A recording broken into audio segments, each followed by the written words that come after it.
요한계시록 19장 8절 14절 말씀, 그에게 빛나고 깨끗한 세마포 옷을 입도록 허락하셨으니 이 세마포 옷은 성도들의 옳은 행실이로다 하더라.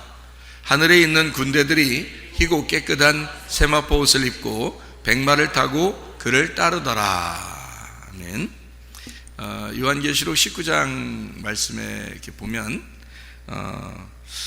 이게 하나님 말씀에 대해서 이렇게 9절에 나와 있는 말씀이 있어요. 하나님 말씀이다라고 하는 게 이게 9절에 나와 있는 말씀이거든요. 8절하고 지금 14절은 이제 옷에 대한 이야기가 나오는 거고요.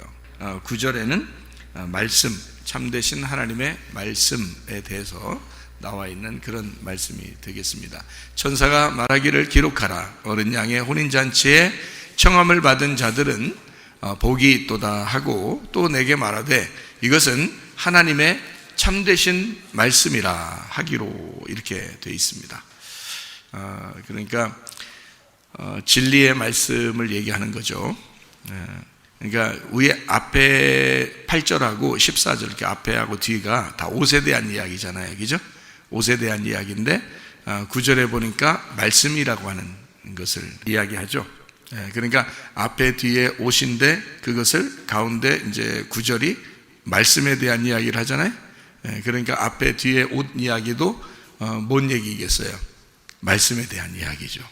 그죠? 그럼 말씀이 뭐라고 우리에게 표현을 하려고 지금 얘기한 거라고요? 옷이라고 표현을 하려고 쓴 것이다. 이렇게 여러분과 제가 알고 있어야 되겠다.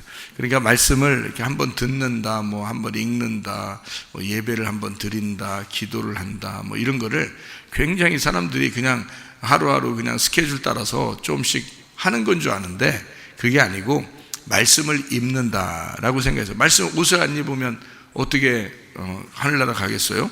하나님의 말씀이라고 하는 그 말씀을 우리가 입어야 천국에 가잖아요. 그래서 그 말씀의 옷을 입는다는 게 그 말씀을 듣는 시간, 그 말씀과 하나가 되는 시간, 이런 거예요. 그러니까 성경에는 옷이라고 하는 것이 말씀이라고 하는 것과 지금 같이 나온 거란 말이에요. 그죠? 그러니까 성경은 이렇게 말씀은 그냥 말씀이라고 하면 되지, 뭐 그걸 갖다가 왜 옷이라고 또 표현을 해서 이렇게 헷갈리게 만들었냐. 헷갈린 게 아니고 요한계시록 자체가 은유나 비유로 되어 있다고 그랬잖아요. 이 모든 게 내용을 은유나 비유로 되기 때문에 이해를 못하도록 일부러 썼다? 이렇게 말하기는 좀 그런데 하여튼 하나님이 너무 시적이라 이렇게 시같이 이렇게 내용을 숨겨놓고 시처럼 써놨으니까 이제 그거를 분석해내지 않으면 이제 알기가 어렵게 만들어놨다는 뜻이에요. 그 누가복음 15장에 보면 아버지에게서 아들 둘이 있죠. 형하고 동생하고 있는데 누가 아버지 재산 가지고 다 나갔죠? 동생이 아버지 재산 가지고 나갔어요. 나갔더니 아버지 재산 가지고 나가서 누구랑 같이 먹어버렸어요. 누구랑 같이? 거기 누가복음 15장 읽어보면 아시겠죠? 창기들하고 먹어버렸다 이렇게 그 형이 얘기를 해요. 아버지한테 속상해가지고 하는 얘기가, 아니 동생이 말해요. 아버지 아들이 나가서 창기들하고 같이 놀고 먹어버렸는데 아버지 재산을 갖다 다 먹어버린 저 아들을 아니 뭐 이렇게 잘해주냐, 이제 이런 이제 얘기를 하거든요, 그 형이. 그러니까 그 내용을 이렇게 쭉 우리가 예수님에 대한 이야기를 잘 모르면 그 내용을 볼 때 이해가 안 되겠죠. 뭐 이해가 안 되는 게 아니라 훨씬 이해가 쉽다고 생각되겠죠, 자기들이. 그러니까 이해를 충분히 했다고 생각하고 읽은 거예요, 여러분은.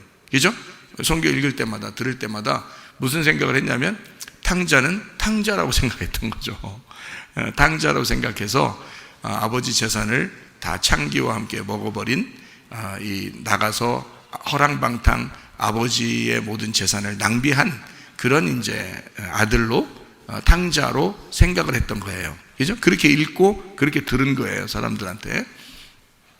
근데 이제 이 성경 내용을 쭉 알면은 그게 속에다가 예수님이 뭐 감추어 놓은 내용이 있다는 거죠. 그죠?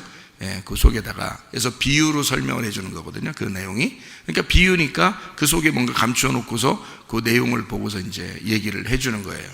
그러니까 두 번째 아들이라는 탕자가 아버지 재산을 갖다가 창기들하고 같이 먹어버렸다는 게 형이 볼 때는 잘못한 거죠. 근데 아버지 입장에서 볼 때는 잘한 거예요, 잘못한 거예요? 형이 볼 때는 잘못했지만 아버지 입장에서 볼 때는 잘한 거란 말이에요. 그러니까 낭비하라고 반을 나눠준 거예요. 낭비하라고. 근데 그렇게 우리가 성경을 보기가 쉽지가 않죠. 왜냐하면 예수님에 대해서 잘 모르면, 예수님에 대한 어떤 속의 깊은 내용을 잘 모르면 순전히 이 탕자는 나쁜 놈인데 죄인인데 하나님 아버지가 받아들여서 구원받게 했다 이렇게만 듣는단 말이에요. 근데 사실 거기 내용을 가만히 분석해 보면 아버지의 재산을 창기와 함께 먹어버렸다, 이것을 가만히 이제 하나님 마음속에 들어가서 생각을 해보시면 여러분이 왜 아버지가 탕자를 그렇게 사랑하고 받아들였는지를 알 수 있단 말이에요. 무조건 사랑하는 거 아시죠?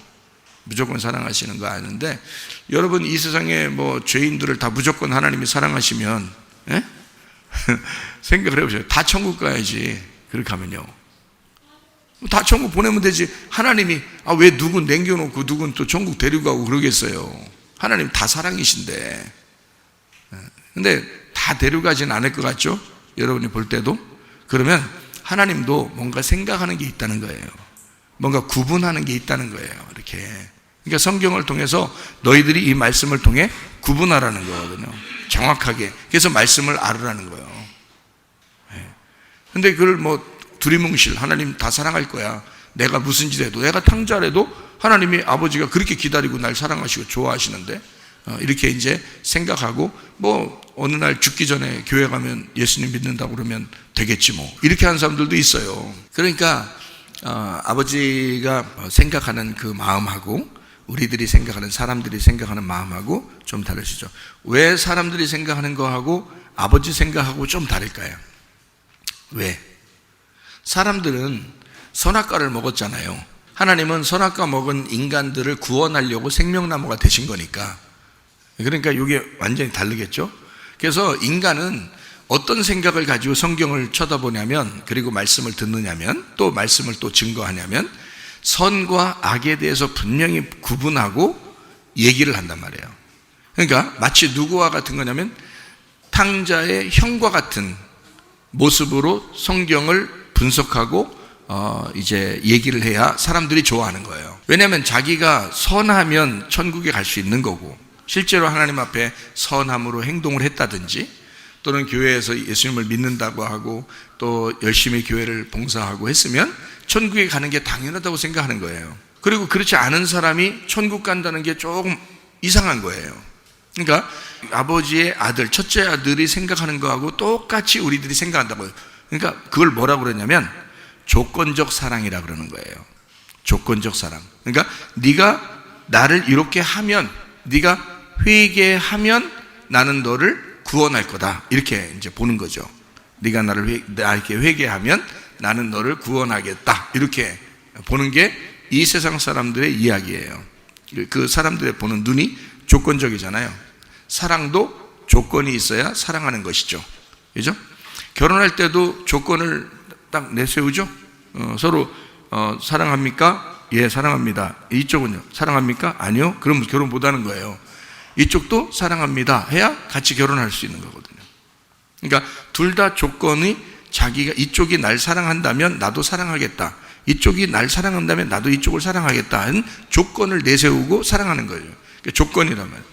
사람을 판단할 때도 다 조건적이죠. 선하냐 악하냐, 이렇게 착하냐 안 착하냐, 또 교회 예수님을 잘 믿느냐 안 믿느냐, 뭐 교회에서 열심히 하느냐 안 하느냐, 이렇게 이제 판단을 한단 말이에요. 그러니까 그렇게 보는 게 누구냐면 누가복음 15장의 아버지의 첫째 아들이에요. 그렇게 보는 사람의 눈이. 그러니까 그걸 다 뭐라 하냐? 조건적 말씀, 조건적 사랑이라고 그러는 거예요. 그러니까 무작정 아버지 마음은 어때요? 잘못했어도 아버지 마음은 다 품어주는 거예요. 그런 마음으로 살아가는 사람은 누구냐면 이제 무조건 사랑이라고 그러는 거예요. 그런 걸 무조건, 조건이 없다 이거야. 조건 없는 사랑이라는 거죠. 조건을 안 내세우죠. 그래서 선악이 안 된단 말이에요. 선악이 안 되고 생명이 된단 말이에요. 모든 게 그냥 생명으로 다 받아들이게 된다는 거죠. 그래서 조건이 없는 사랑을 가지고 있다는 거예요. 그러니까 회개하면 구원할 거야가 아니라 구원해 줄 테니까 회개해, 그렇게 되는 거죠. 여러분 어떻게 구원받았나요? 회개하니까 구원받았어요? 구원해 주니까 회개했나요? 잘 헷갈리시죠, 그죠? 조건은 뭐라고요? 내가 회개했기 때문에 구원받는 걸 조건이라고 그래요. 회개 안 했으면 구원 못 받는다는 거죠. 그죠? 회개해야 구원받는다는 거죠. 그렇게 이제 하는 걸 뭐라고 그러냐면 조건적 사랑이라 그러는 거예요. 하나님은 조건적 사랑, 조건적 구원을 하지 않습니다. 우리가 죄인 되었을 때에 아무것도 모르고 회개하지도 않았는데도 예수님이 오셔서 그 구원이 우리에게 오셔서 우리에게 그 구원을 베풀었죠. 그렇죠? 십자가 못 박혀 돌아가시면서 나는 너희를 기꺼이 사랑하고 너희들이 죄인임에도 불구하고 나는 너희를 사랑하고 나는 내 생명을 너희를 위해서 주었어. 구원을 줄게. 이렇게 된 거예요. 그러니까 하늘에서 구원이 내려온 겁니다. 하늘에서 구원이 내려와서 이 땅에 있는 사람들한테 죽임을 당해도 자기는 구원하겠다는 거예요. 그래서 구원을 다 베풀었어요. 한마디로 말하면 다 사랑하겠다 결심한 거예요. 그런 거를 이제 우리가 교회 나왔다고 해서 교회 안 나온 사람들을 구분하거나 이래서는 안 된다는 거죠. 그죠? 일단 다 사랑했어요. 하나님의 자녀라고요. 하나님의 백성이라고. 하나님은 다 하나님이 사랑하신다고요. 그럼 그렇다고 해서 다 천국 가요? 아니죠. 그럼 왜 천국 못 가는 거예요, 도대체가? 왜 천국 못 가는 거예요? 다 구원했는데 왜 천국 못 가요? 다 구원했으면 가야지. 그렇죠? 근데 하나님은 무조건 사랑인데 이 땅에서 또 이제 다 천국 갈 것 같지는 않은 거예요, 사람들이. 그죠?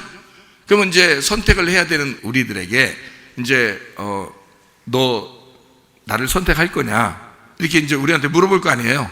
그죠? 그게 이제 결혼식 때 사랑의 고백인 거예요. 한쪽만 사랑한다고 일방적으로 얘기하는 게 아니라 이쪽도 사랑한다고 해야 결혼을 하는 거예요. 그러니까 한마디로 말하면 회개라는 건 뭐냐? 구원하고 회개는 좀 순서가 좀 다른데 조건적으로 땅에서 보는 어떤 그 순서적으로 보면요, 회개를 해야 구원받을 것 같은 거예요. 그런데 하늘 쪽에서 이렇게 보면은 구원을 해줄 테니까 회개를 하라는 거예요. 구원을 해줄 테니까 회개를 하라는 거야. 그러면 구원을 해줄 테니까 회개를 하라는 건, 회개는 뭐 복잡한 게 아니에요. 막 금식하고 철회하고 막 이게 회개가 아니고, 회개하라는 거는 돌아서라는 거예요. 하나님을 보지 않고 있는 사람이 하나님 바라보라는 거거든요. 그러니까 하나님을 바라보면 그걸 회개라고 그러는 거예요. 그러니까 이 사람이 하나님을 등지고 있다가 하나님을 이렇게 바라봤어요. 그러면 이제 회개한 거잖아요. 그러면 그걸 뭐라고 그러냐? 아, 네가 나를 사랑한다고 고백하는구나 해서 결혼하는 거예요. 결혼하면은 결혼식을 먼저 해요? 결혼 생활을 먼저 해요? 하긴 혼인신고부터 하는 사람들도 있더구만 보니까. 아주 빨라요. 하여튼 혼인신고가 결혼식이지 뭐. 그죠? 혼인신고하는 게 결혼신고하는 거 아니에요? 결혼식도 결혼신고하는 거 아니에요? 신고합니다. 결혼식이요.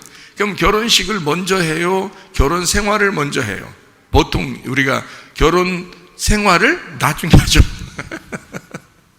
결혼식을 먼저 하게 돼 있어요. 그죠? 그러면 결혼식 하기 전에 잔치하나요? 결혼식 하고 난 다음에 잔치하나요? 결혼식 보통 끝나고 밥 먹자 그러나요? 야, 밥부터 먹자. 밥부터 먹고 그 다음에 결혼식 하자 이러나요? 결혼식부터 하고 밥 먹자 그러잖아요. 보통 그렇다고요. 보통 그게 또 맞는 얘기라고요. 그러니까 결혼 잔치를 하자 그러지, 결혼식 하기 전에 밥부터 먹자요 우리, 이렇게 하지는 않는다. 결혼식 끝나고 밥 먹읍시다 이런다고요. 옛날에는 더 그랬겠죠. 지금은 결혼식장에서 결혼하니까 그런 거지, 옛날에 시골 같은 데 이런 데는 진짜 마당에서 결혼하면요 동네 잔치를 다 했습니다. 그죠?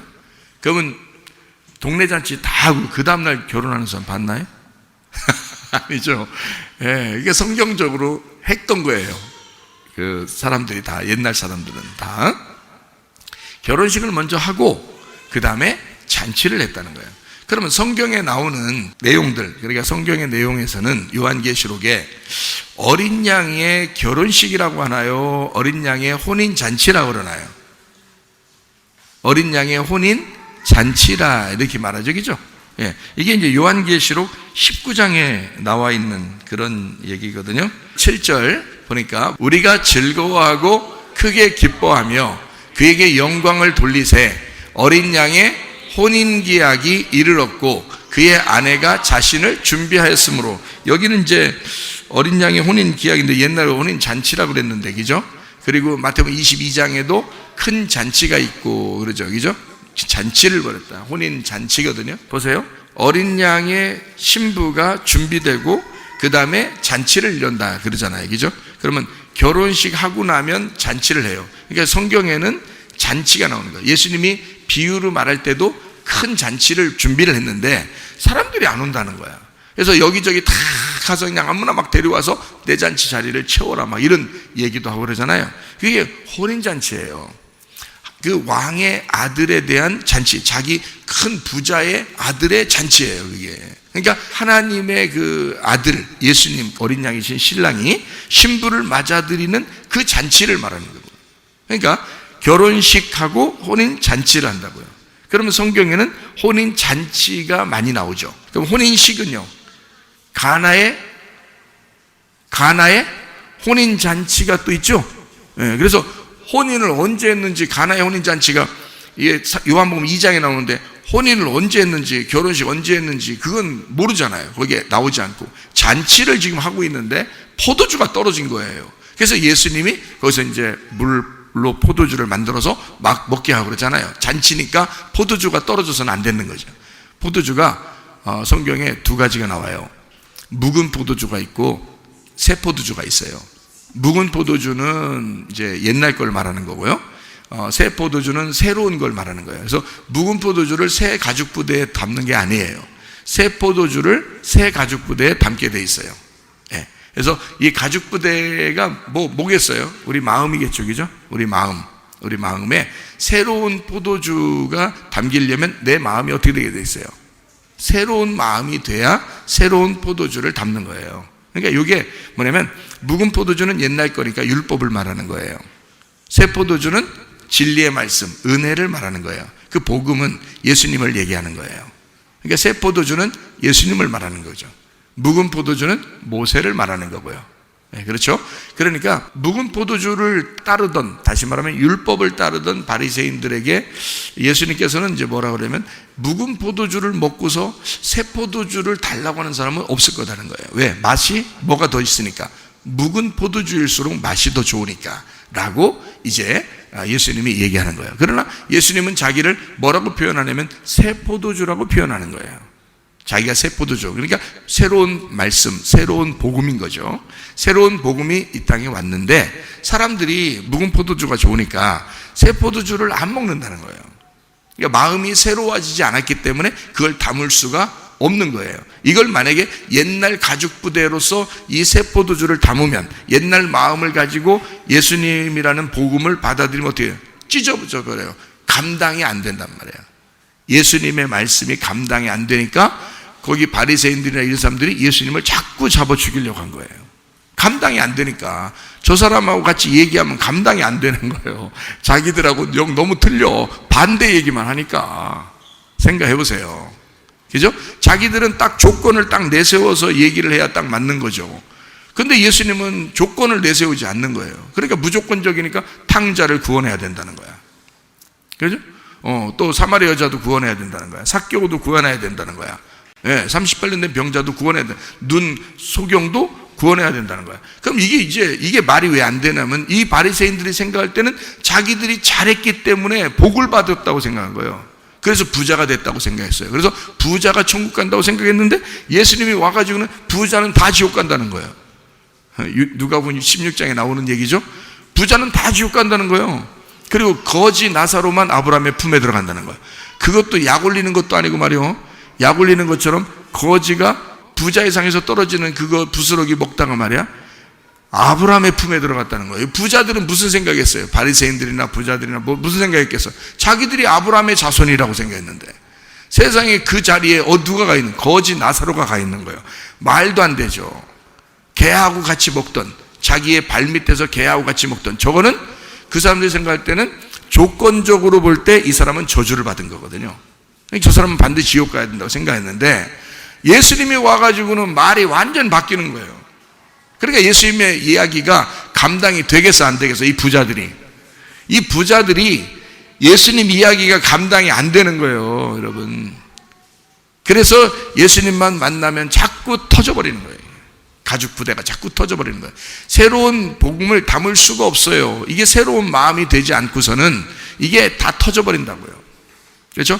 그럼 터져버리면 아이고 감사합니다 하고 자기 가슴을 찢고, 터져버리면 감사해서 새로운 마음이 돼야 되잖아요. 그래서 이제 예수님을 또 담으면 되잖아요.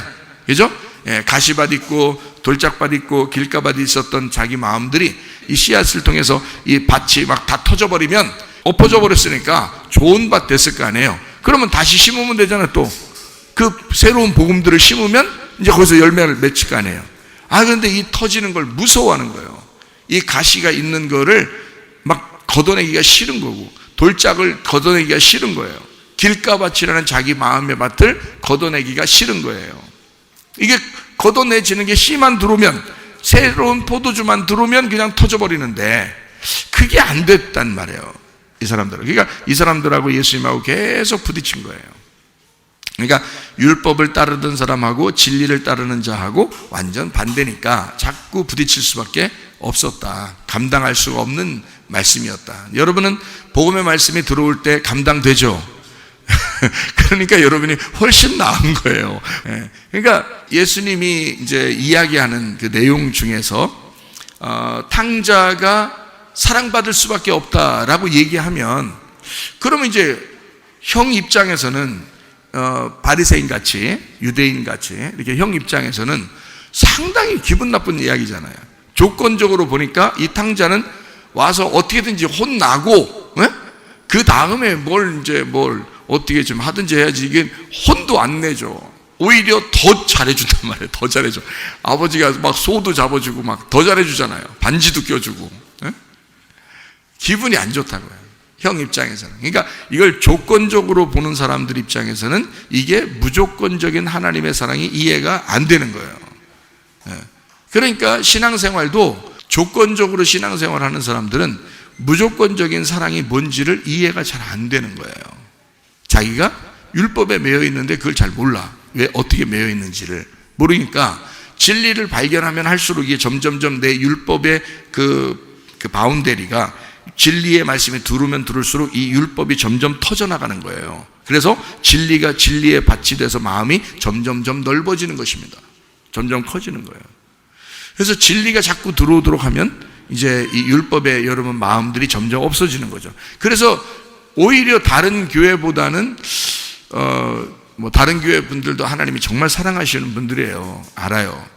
근데 우리 교회에 있는 분들은 아마 진리의 말씀이 자꾸 이렇게 들어가서 여러분 가슴을 자꾸 터치고 마음을 터쳐버리고 이게 갈아엎으시기 때문에 아마 여러분 마음에는 그 진리를 받아들여도 이렇게 부담 없이 이렇게 복음의 말씀을 받아들일 수가 있는 사람들이 꽤 있을 거예요, 이 가운데. 그러니까 예수님께서 말씀하시는 이 내용들을 우리가 좀 잘 생각해 보면, 자, 조건이냐 무조건이냐, 하나님의 사랑이라는 게 우리를 조건적으로 사랑한 거냐 무조건적으로 사랑한 거냐. 자, 이걸 어떻게 구분한다고요?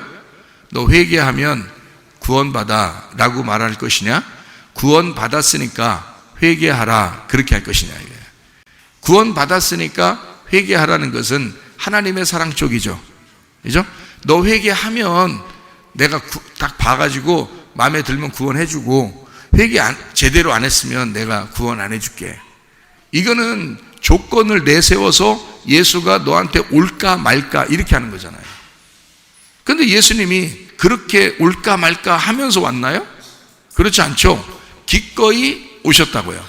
그죠? 기꺼이 와가지고 우리를 위해서 조건 없이 일단 돌아가셨다고요. 그걸 뭐라 그러면 구원이라 그러는 거예요. 우리를 일단 구원하셨다고요. 사랑으로 구원하셨다고. 그래서 우리 보고 하나님을, 그 구원하신 사랑을 쳐다보라는 거예요. 안 쳐다보고 있던 너희들, 땅을 쳐다보고 있던 너희들이 이 십자가에 매달린 예수를 쳐다보라는 겁니다. 그러면 그걸 뭐라 그러냐? 회개라 그러는 거예요. 그러니까 구원해줬으니까 회개하라는 거지, 너 회개하면 내가 딱 봐서 마음에 들면 해주고 안 들면 안 해주고가 아니란 말이에요. 구원해 줄 테니까 회개하라는 거예요. 얼마나 다르냐고. 이게 완전 반대 이야기라고요, 그죠? 그러니까 조건적인 사랑과 무조건적인 사랑은 이렇게 반대적인 성향을 가지고 있다고요. 모든 사람을 다 구원했어요. 이 세상에 모든 한 사람도 빠짐없이 앞으로 태어날 사람들까지도 다 구원했다고요. 그러니까 여러분이 원수 삼을 사람은 없는 거야. 미워할 사람도 없는 거야. 다 하나님의 자녀인 거예요. 그렇죠? 자, 근데 이제 우리가 하나님에게 얼굴을 돌이켰어요. 돌이키니까 자, 옆에 사람이 보여 안 보여? 안 보이는 거야. 일단 내가 하나님 앞에 돌이키니까 하나님이 보이는 거지, 옆에 사람 보이는 게 아니잖아. 근데 하나님 안 보이고 옆에 사람이 자꾸 보여. 승질나 죽어서 그냥 짜증나고 옆에 사람 보니까. 그러면 지금 누가 안 보인 거예요? 하나님이 안 보인 거야. 하나님이 안 보이고 옆에 사람이 보인 거예요. 그렇죠? 무슨 말인지 이해가 되시나요? 그러면 하나님이 안 보이고 옆에 사람이 보이면 그걸 뭐라 그래? 뭐가 안 됐다는 거예요?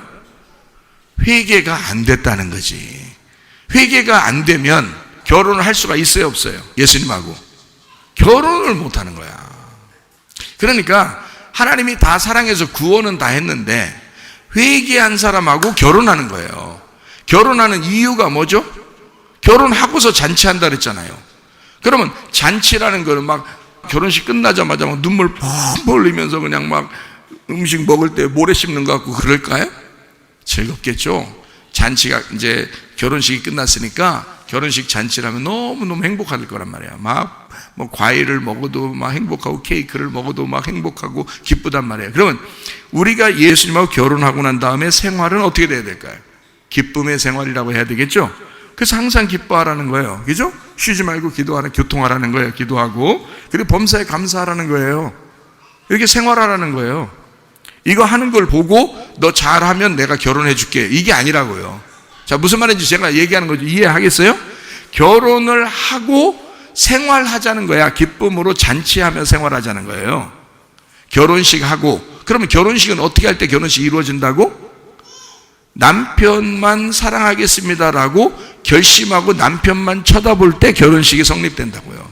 그러면 구원했으니까 그 구원한 그 예수님은 너무 감사해서 그걸 발견한 거예요. 막 설교를 통해서 성경을 통해서 발견했어요. 발견해서 주님의 그 은혜에 너무 감격해서 내가 주님을 사랑하겠습니다 하고 주님만 탁 보니까 옆에 사람들이 안 보이는 거예요. 주님만 탁 바라보니까. 그러니까 이걸 뭐라 그래? 회개. 이걸 결혼식 그러는 거야. 무슨 말인지 알겠어요? 그럼 회개했어요, 결혼식 했어요. 그럼 그 다음부터 어떻게 해? 사는 거지. 결혼 생활을 하는 거죠. 결혼 생활은 어떻게 해? 하나님하고 동행한다 그러는 거예요, 성경에서. 자, 이제 순서를 좀 아시겠어요? 자, 우리는 이제 잘못 생각하면 내가 회개하면 나 구원할 것 같아, 이렇게 생각을 해왔단 말이에요. 그죠? 그러면 그게 아니고 하나님은 그 반대란 말이에요. 우리를 구원할 테니까 너희들 다 예수 내 아들이 가서 구원할 테니까 너희들이 얼굴만 돌이켜줘. 내 아들 좀 쳐다봐줘. 내 아들을 사랑스럽지 않겠냐? 아버지가 아들이 너무 사랑스러운데 이 아들을 너희들이 좀 신랑으로 사랑해 주지 않겠냐? 쳐다봐 줘라 이거야. 얼굴 좀 쳐다봐 줘라. 그러면 회개야. 그러면 다른 사람이 안 보일 거야. 오직 주님 한 분만으로 나는 만족하게 될 거라는 거야. 주님 한 분만으로 만족하게 되면 그날 어떻게 되는 거야? 이게 회개가 일어나니까 그날 결혼식을 한다는 거야. 하나님이 나 너하고 결혼할 거야. 네가 나한테 사랑한다고 고백했으니까 나 결혼할 거야. 나는 너 사랑하거든. 자, 하나님은 우리를 사랑한다고 이미 고백했어요. 우리가 고백하는 것만 기다리고 있는 거잖아. 이렇게 둘이 여기 결혼식장 가면 둘이 딱 쓰죠. 신랑과 신부가 서죠. 그러면 신랑부터 이제 뭐 물어보죠. 뭐 아내를 사랑하겠습니까? 뭐 이렇게 물어보잖아요. 그러면 사랑하겠습니다. 그러면 이제 그다음 그것도 참 성경적이에요. 그것도 여자부터 물어보지 않습니다. 그죠? 예, 어디 가든지 다 항상 남자부터 물어봐요. 예, 그러니까 남자가 먼저 사랑해야 된다는 거예요. 이 세상에 여자가 먼저 사랑한 거 있어요? 없어요. 왜요? 남자가 먼저 사랑하도록 성경이 되어 있기 때문에 그 말은 예수님이 이 땅의 남자고 이 땅의 남자로 오셔서 우리를 먼저 사랑한다고 고백하셨어요. 자기 생명으로 사랑한다고 고백했는데 우리 신부가 고백할 차례란 말이에요. 고백하면 결혼이 성립되는 그날. 근데 고백을 안 하면 성립이 안 되는 거예요. 자기가 머리를 싹 굴려보는 거예요. 김씨 남자도 좋고 이씨 남자도 좋고 박씨 남자도 좋고 이거 권씨 남자도 좋고 이거 자꾸 머리를 굴려보는 거예요. 여자가 이거 고백을 못 하겠는 거야. 아직도 자꾸 옆에 사람들이 보이니까 헷갈려. 이거 내가 이거 이 남자만 사랑하겠습니까? 난 대답을 못 하겠는 거예요. 자꾸 헷갈려요. 그러면 그날 결혼식을 1시간이든 2시간이든 고백할 때까지 기다립니다. 자, 했다고 칩시다. 오늘 너무 시간 많이 이겨서 안 되겠어요. 그냥 오늘 결혼했다고 칩시다. 사랑한다고 그냥 했지? 됐어 그냥 했다고 쳐. 이렇게 하고 결혼하는 사람은 없어요. 그렇게 하면 안 되는 거예요. 주례자는 꼭 그거를 확인해야 되는 것입니다. 그렇죠? 그거 확인하라고 주례자가 있는 거예요. 그죠? 그러니까 신랑은 우리를 사랑한다고 고백했어. 자, 우리만 쳐다보고 있어요. 신랑은 나만 쳐다보고 있어. 그러면 내 쪽에서 신랑만 쳐다보겠습니다 하면 그때 회개인 거야. 그죠? 그 구원을, 그 사랑을 받아들이겠습니다 하는 거야. 그렇죠? 그걸 받아들이겠습니다. 그러면 이게 이제 고백이죠? 그게 회개죠? 내가 신랑만 바라보겠다. 이제 한국에 옆에 걸 싹 다 치워버린 거죠? 옆에 김씨, 이씨, 박씨가 다 치워버렸어요. 예수님만 딱 쳐다보고 이제 고백하게 된 겁니다. 나 당신 한 분만으로 내가 만족하며 살겠습니다 했으면 그때 결혼식이 성립된 거예요. 그렇게 하는 순간 결혼식이 성립된 거예요. 그 다음부터는 어떻게 해요? 이 사람이 진짜 회개가 일어났다면, 진짜 결혼식을 했다면 그 다음부터는 그 신랑하고 신부가 사랑하면서 살게 되는 거예요. 기쁘고 기도하고 범사에 감사하고 그렇게 살아가게 된다는 거지. 무슨 말인지 알겠어요? 그게 교회 생활이에요. 그게. 그러니까 여러분이 순서를 바꾸면 안 된다고. 순서를 바꾸면 율법이 돼버리고 조건이 돼버린단 말이에요. 사랑을 조건적으로 하면 그건 조건적인 사랑은 진짜 사랑이 아닌 거예요. 그래서 하나님의 그 무조건 사랑을 우리가 받아들인 거죠. 인정을 한 거예요. 인정해달라는 거야. 우리 아들을 인정해. 그러면 결혼해 주겠다. 같이 하겠다는 거야. 계속 나만 쳐다보고 있는 거예요. 기다리고 있는 거예요. 1년이든 10년이든 20년이든 30년이든 하여튼 교회도 한 40년 50년 다녀도 말이에요. 기다리는 거예요. 주님이. 너 나만 보겠느냐? 너 나만 확실히 인정하겠느냐라고 계속 쳐다봐요. 근데 그놈은 고백을 안 해. 옆에 사람이 자꾸 보이는 거예요. 이 미운 사람이 보이고 짜증나는 사람이 보이고 막 승질나는 사람이 보이고 말이에요. 욕심이 보이고 막 화나는 게 보이고 자꾸 막 탐욕이 보이고 자꾸 이상하게 이 세상 잘 살아보겠다 이 세상이 막 보이고 자꾸 이러는 거예요. 그러니 예수님한테 고백할 수가 있어야지. 고백을 안 하고 있으니 끝까지 예수님은 기다리는 거예요. 둘이 서가지고 예수님은 끝까지 자기는 미리 고백해놨지. 자기는 고백해놨기 때문에 난 떠나 나는 너하고만 결혼할 거야 라고 기다리고 있는데 이쪽에서 고백을 안 하는 거예요. 고백할 때까지 결혼이 안 되는데. 그래서 기다리고 있는 중이야. 자, 그러면 여러분 오늘이라도 이 시간이라도 고백하면 되겠죠? 고백하면 누구만 보이겠어요? 예수님만 보는 거예요. 예수님 한 분만으로 나는 만족해라는 찬양이 그게 예배가 되는 거라 이 말이야. 근데 말로 이제 그렇게 고백할 것도 아니면서 자꾸 김씨, 씨, 박씨 막 옆에 생각, 미워하는 사람, 짜증나는 사람, 욕심, 탐욕 이런 게 자꾸 생각나면서 주님 한 분만으로 나는 이게 바리새인이요. 그건요 오히려 짐승의 제사를 드리는 것입니다.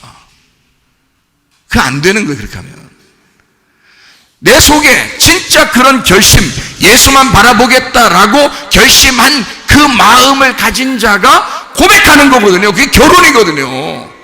결혼식 그 사랑한다고 고백하는 걸 막 장난하는 사람 봤어요?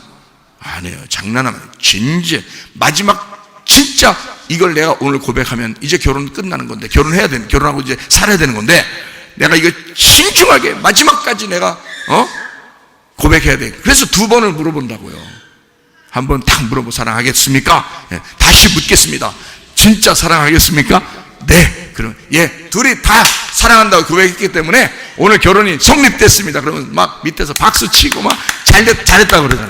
한쪽이 안 하고서 1시간, 2시간 지나봐요. 그럼 여러분 결혼식장 간 사람들이 얼마나 힘들어서 밥도 못 먹고. 생각을 해보시라고요. 그 고문하는 거지, 옆에 사람들. 그죠? 네. 그러니까 제가 하객으로 갔어요. 여러분이 고백하는 사람이 됐어요. 저 고문하지 마세요. 여러분이 그냥 하나님 앞에 고백하시기를 바랍니다. 그래서 나는 하나님 한 분만으로 만족하겠습니다라고 그렇게 고백하고 사는 게 좋아요. 왜냐하면 주님 오실 때도 다 됐으니까. 그렇게 그냥 사는 게 좋아. 얼마나 세상 얼마나 살아보려고. 세상 얼마나 살아야 여러분 만족하겠어. 그거 아니에요. 주님 한 분만으로 만족하면 다른 걸 다 주시지. 먹고 살 만큼 다 주셔. 그건 여기서 먹고 살게 해주지. 그럼 사랑한다고 하면서 우리가 다 굶어 죽이려고 하고 너 나하고 결혼만 해봐라 너 다 굶어 죽이고 그렇게 하는 하나님이 어디 있어요. 다 알아서 해주시지. 무슨 말인지 아시겠죠?